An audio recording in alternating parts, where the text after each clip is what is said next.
I am ምን ማለት ነው? Hi, this is Teddy from Teddy Family. ለጀማሪዎች ሁለተኛው ትምህርት I am እኔ ነኝ I am ካልን በኋላ ምን አይነት ቃላቶችን መጠቀም እንችላለን? የመጀመሪያው ሙያዊ ቃላቶች professional words መጠቀም ይቻላል። ፕሮፌሽንን ሙያን ለመግለጽ I am a teacher, I am a cook, I am a father, I am an agent, I am an artist እያል ሙያችንን መግለጽ እንችላለን።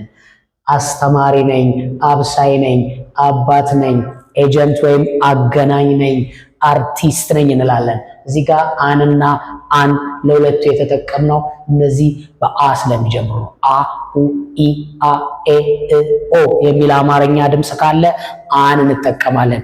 አን ኢንጂነር፣ አን አርቲስት፣ አን አክተር እንጠቀማለን።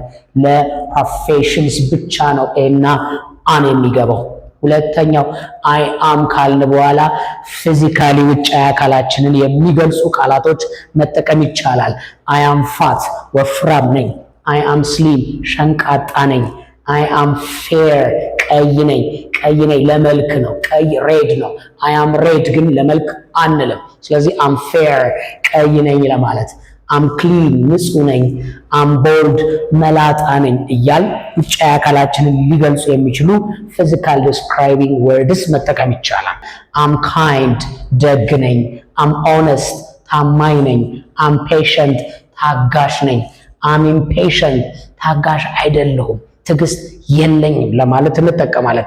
አም ኬርለስ ግድ የለሽ ነኝ እያል የራሳችንን ባህሪዎች እንገልጻለን።